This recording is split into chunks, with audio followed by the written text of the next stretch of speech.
नमस्कार प्रेक्षकांनो, आपण पाहतोय आजचा म्हणजेच 7 जुलैचा रिव्ह्यू. चला तर मग बघूयात आजच्या एपिसोडमध्ये नेमकं काय काय घडून गेलं आहे ते. तर पहिल्यांदाच आपल्याला असं पाहायला मिळतं की गौतम जयला समजावण्याचा प्रयत्न करत असतो. पोलीस स्टेशनमध्ये नेमकं काय काय घडलं, शर्वरीने त्याला या सगळ्यातून कसं बाहेर काढलं हे तो अगदी व्यवस्थितपणे त्याला सांगत असतो. आणि ते सर्व काही ऐकून जयला सुद्धा आश्चर्य वाटतं. गौतम तर स्पष्टपणे म्हणतो की दादा, तिच्या जागी जर दुसरी कोणती मुलगी असती ना, तर तिने आधी स्वतःच्या इमेजचा विचार केला असता, परंतु शर्वरी तशी नाहीये. तिने तुझ्या इमेजचा आणि तुझा विचार केला. तुला माहिती आहे का तिचे एक्झॅक्ट वर्ड्स काय होते ते? अरे, ती असं म्हणाली की जय खानोलकर बायकांचा कितीही तिरस्कार करत असला, त्याला बायका कितीही नकोशा वाटत असल्या ना, तरीही त्याला बायकांचा आदर करता येतो आणि त्याला त्याच्या मर्यादा उत्तम माहीत आहेत. आणि हे ऐकून जयच्या डोळ्यात पाणी येतं. त्याला आठवतं की आपण ऑफिसमध्ये तिच्याशी कसं वागलो आणि त्याला पश्चाताप होऊ लागतो. गौतम त्याला पुन्हा एकदा सांगतो की दादा, एका बाईने केलेल्या चुकीची शिक्षा तू दुसऱ्या बाईला नाही देऊ शकत. त्यामुळे प्लीज माझ्या बोलण्याचा विचार कर आणि योग्य तो निर्णय घे. परंतु जय काहीच उत्तर देत नाही. त्यानंतर गौतम तेथून निघून जातो आणि जय रडतच आरशातील स्वतःच्या प्रतिबिंबाकडे पाहत बसतो. दुसरीकडे शर्वरी तिच्या मनातील भावना स्वामींपुढे व्यक्त करत असते. ती म्हणत असते की स्वामी, आज जे काही घडलं ना, त्यामुळे मला शायनरचा अजिबात राग आला नाही. उलट मला त्याच्याबद्दल वाईट वाटते, त्याची दया येते. तो वरवर कितीही कठोर वाटत असला ना, तरी तो किती इमोशनल आहे हे मला चांगलं माहिती आहे. शेवटी तो सुद्धा एक माणूसच आहे ना, आणि त्याच्या बाबतीत जे काही घडलंय त्यामुळे तो असा वागतोय हे कळतंय मला. पुढे ती असंही म्हणते की स्वामी, तुमची शिकवण आहे की आपण सगळ्यांशी चांगलं वागावं, चांगलं बोलावं. पण कधी कधी ना, काही माणसांच्या मनावर झालेले घाव आपण नाही भरून आणू शकत. आपण कितीही प्रयत्न केला ना, तरी त्यांच्या मनावरच्या जखमा आपल्याला नाही भरता येत. आणि कदाचित जयच्या बाबतीत सुद्धा हे असंच काहीतरी आहे. पण मी तुमच्याकडे प्रार्थना करते की त्याच्या मनाला शांती मिळू द्या. त्याच्या बाबतीत जे काही घडलं आहे ना, ते त्याला विसरायला तुम्ही प्लीज भाग पाडा. आणि मग ती घरात निघून जाते. त्यानंतर रात्री आपल्याला असं पाहायला मिळतं की शरू ऑफिसमध्ये जे घडलंय त्याचाच विचार करत शांत बसलेली असते. मग तिथे येते मयू आणि ती शरूला एक प्रश्न विचारते आणि मग शरू तिचेच प्रश्न सोडवण्यात गुंतून जाते. पण थोड्या वेळात तिला पुन्हा जयची आठवण येते.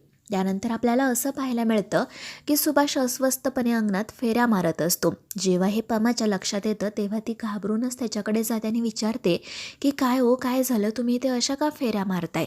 तुम्ही सुद्धा जयच्या केसचा विचार करताय की काय? आणि त्यावेळी सुभाष म्हणतो, नाही ग, तसं काही नाही आहे. मला माहीत होतं त्या पोराने काही केलं नसणार आणि आता तर काय, त्याची निर्दोष सुटका झाली आहे म्हटल्यावर टेन्शन नाही. त्यावर पमा म्हणते, हो ते तर खरं आहे, पण मला ना आता वेगळीच भीती वाटते. आधीच तो मुलगा बायकांचा तिरस्कार करतो आणि आता हे जे काही घडले त्यामुळे मला नाही वाटत की तो आता त्याच्या लग्नासाठी सहजासहजी तयार होईल. आणि जर त्याने लग्नाला नकार दिला तर इकडे आपली बाय अडकून पडणार.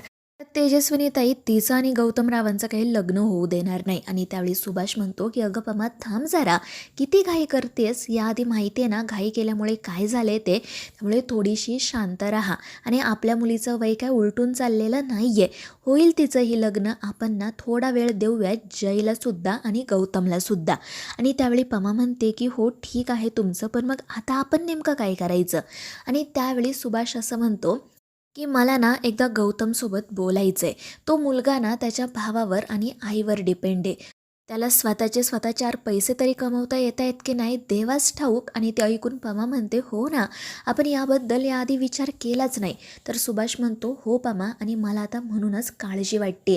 म्हणजे बघ ना, तर तेजस्विनीताईंनी इतकी मोठी अट घातली, पण याच्या तोंडून एक शब्दही फुटला नाही. हा स्वतःसाठी स्टँड नाही घेऊ शकला. खरं पाहायला गेलं तर तो मुलगा मनाने चांगला आहे, स्वभावाने चांगला आहे. घरच्यांचं म्हणजेच त्याच्या आईचं आणि भावाचं सगळं ऐकतो. पण आता त्याच्या हातात आपल्याला आपल्या बाईचा हात द्यायचा आहे म्हटल्यावर त्याने सुद्धा जबाबदारीने वागायला हवं ना, स्वतःच्या पायांवर उभं राहायला हवं. आणि त्याचं ते म्हणणं पमालाही पटतं. आणि मग सुभाष बाईला म्हणजेच आसावरीला बाहेर बोलावून घेतो आणि तिला सांगतो की उद्या गौतमला ना घरी बोलावून घे, मला त्याच्याशी थोडं महत्त्वाचं बोलायचं आहे. आणि ते ऐकून आशू घाबरते, पण पमा म्हणते की अगं काळजी करू नको, सहजच पप्पांना त्याच्याशी बोलायचं आहे, बाकी काही नाही. आणि त्यावर मग तीही हो म्हणत पुन्हा घरात जाते. त्यानंतर दुसरा दिवस उजाडतो गौतम जयकडे जातो आणि म्हणू लागतो की दादा प्लीज मला तुझा एखादा छानसा फॉर्मल शर्ट दे ना रे. आणि ते ऐकून जयला आश्चर्य वाटतं. तो म्हणतो काय रे आज चक्क फॉर्मल शर्ट, कुठे जायचं आहे तुला, कुठे इंटरव्ह्यू आहे का तुझा. आणि त्यावेळी गौतम हसतच म्हणतो हो दादा आज माझा इंटरव्ह्यूज आहे परब कंपनी. अरे आज आसावरीच्या पप्पांनी ना मला भेटायला बोलावलंय, मला खरंच खूप भीती वाटते रे. आणि ते ऐकून जय गालातल्या गालात हसू लागतो. त्यानंतर मग गौतम त्याला विचारतो की दादा मी काल रात्री जे काय बोललो होतो त्याचा विचार केलायस ना तू. आणि त्यावेळी जय त्याच्या प्रश्नाचं काही उत्तर देत नाही, फक्त इतकंच म्हणतो की तुला जो हवा तो शर्ट घे, मी आता ऑफिसला जातो. तो त्याच्या रूममधून बाहेर पडतो. तर गौतमही तयार होण्यासाठी जातो. त्यानंतर परबांकडे आपल्याला असं बघायला मिळतं की सगळेजण मस्तपैकी चहा पीत आणि खारी खात बसलेले असतात. आणि त्यावेळी शरूला एकदम निवांत पाहून प्रमिला विचारते की काय गं काय झालं, आज तुला ऑफिसला जायचं नाही आहे की काय. आणि त्यावेळी शरूला काय उत्तर द्यावं हे समजत नाही. शेवटी ती असं सांगते की आज ऑफिसमध्ये जास्त काम नाही आहे म्हणून थोडीशी निवांत आहे. आणि त्यावर पमासुद्धा विश्वास ठेवते. पण तितक्यात शरूच्या मोबाईलवर एक मेसेज येतो आणि ती थोडीशी घाबरते आणि पमाला आणि सुभाषला सांगते की मम्मी पप्पा मला ना ऑफिसला जावं लागेल, HR चा मेसेज आला आहे. आणि मग त्यानंतर ती ताबडतोब घरातून बाहेर पडते. त्यानंतर ऑफिसमध्ये आपण असं पाहतो की चक्क तेजस्विनी आलेली असते आणि त्यामुळे मकरंदला थोडंसं आश्चर्य वाटतं. मग तेजस्विनी त्याला विचारते की काय रे जय कुठे आहे. आपला मकरंद म्हणजेच मॅक्स सांगतो की सर एका मीटिंगमध्ये आहेत, तुम्ही बसा मॅडम. आणि त्यावर ही हो म्हणते आणि थेट जयच्या केबिनमध्येच जाते. तर दुसरीकडे गौतम मस्तपैकी फॉर्मल शर्ट वगैरे घालून आशूला आणि तिच्या पप्पांना भेटायला आलेला असतो. त्याला पाहून आशूला आनंद होतो आणि सुभाष देखील गालातल्या गालात हसू लागतो. आणि मग त्यानंतर गौतम घरात येतो. आसावरीची आणि सुभाषची चौकशी करतो. सुभाष म्हणतो की चला गौतमराव आपण मस्तपैकी चहा बनवत बनवत गप्पा मारूयात. आणि त्यावर तोही हो म्हणतो आणि सुभाषसोबत किचनमध्ये जातो. आशू मात्र बाहेरच थांबून त्यांचं बोलणं ऐकत असते. आणि मग त्यानंतर आपल्याला पाहायला मिळतं की सुभाष थोडाही वेळ न दवडता थेट मुद्द्याला हात घालतो आणि गौतमला विचारतो काय करतोस रे तू. आणि त्यावेळी आपला गौतम म्हणतो की पप्पा मी ना मस्त गिटार वाजवतो.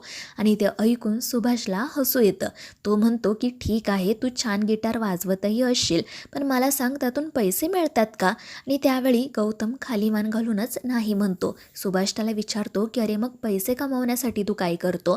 तर गौतम म्हणतो की दादा आणि आई आहेत ना त्यांचे बिझनेस आहेत. आणि ते ऐकून सुभाष म्हणतो की हो ठीक आहे, पण तुझं तुझं असं काही आहे की नाही, तू तुझे पैसे कमावतोस की नाही.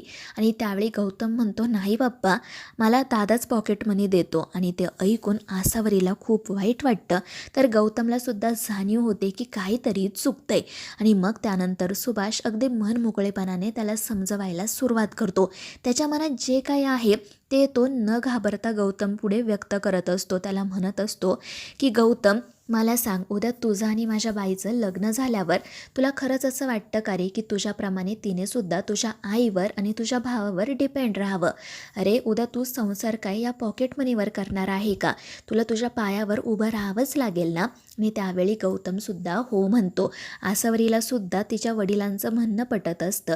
तिलाही वाटतच असतं की गौतमने स्वतःचं काहीतरी करावं, स्वतःच्या पायांवर उभं राहावं. आणि मग सुभाष अगदी व्यवस्थितपणे गौतमला समजावतो. त्याच्या ज्या अपेक्षा आहेत त्या गौतमला सांगतो. म्हणतो की उद्या आम्हाला सुद्धा लोक विचारणारच ना की तुमचा जावई काय करतो. आमची सुद्धा इच्छा आहे ना की आमच्या जावयाने आमच्या लेकीच्या सगळ्या इच्छा आकांक्षा स्वतःच्या हिमतीवर पूर्ण कराव्यात, ना की भावाच्या आणि आईच्या पैशांवर. आणि त्यावेळी गौतम म्हणतो की काका मला तुमचं म्हणणं पटतंय आणि मी तुम्हाला प्रॉमिस करतो की मी नक्की काहीतरी करेल, पैसे कमावेल, स्वतःच्या पायावर उभा राहील. खरं तर ना आत्तापर्यंत मला कधीच कोणी असं सांगितलं नव्हतं किंवा मला रिअलायझेशन झालंच नव्हतं, पण आता तुम्ही म्हणताय ना तर ते मला नक्की पटतंय. मी प्रयत्न करेल. आणि ते ऐकून सुभाषला, आसावरीला आणि मग पमाला सुद्धा खूप आनंद होतो. पण मग त्यानंतर सुभाष गौतमला हेही सांगतो की हे बघ तुला ना जर बाईशी लवकरात लवकर लग्न करायचं असेल ना तर एकतर तुला तुझ्या भावाला लग्नासाठी तयार करावं लागेल किंवा मग ठामपणे तुझ्या आईला सांगावं लागेल की तू जी अट घातली ती मागे घे. आणि त्यावर गौतम फक्त मांडो लावत हो म्हणतो. त्यानंतर आपल्याला असं पाहायला मिळतं की शरू आणि जयच्या ऑफिसमध्ये काम करणाऱ्या ज्या इतर बायका असतात त्या एके ठिकाणी भेटतात आणि पुन्हा ऑफिसच्या दिशेने जायला निघतात. तर इकडे ही जी तेजस्विनी असते ती HR ला सांगत असते की आता आपल्या ऑफिसमधील बऱ्याच जागा रिकाम्या झाल्या आहेत, तर आपण इंटरव्ह्यूला सुरुवात करूयात, रिक्रुटमेंट सुरू करूयात. आणि त्यावर तोही माणूस हो म्हणतो. तर तेजस्विनी खूपच खुश असते आणि गालातल्या गालात हसत मनाशी म्हणत असते की चला, मला ना काहीच करावं लागलं नाही, अगदी सुंठे वाजून खोकला गेला, ती शर्वरी परब कायमची माझ्या जयच्या आयुष्यातून निघून गेली. तर मित्रांनो, आता या मालिकेच्या पुढील भागांमध्ये नेमकं आपल्याला काय काय बघायला मिळणार आहे हे पाहणं रंजक ठरणार आहे. या मालिकेच्या पुढील भागांच्या अपडेट्ससाठी आपल्या चॅनेलला सबस्क्राईब करा.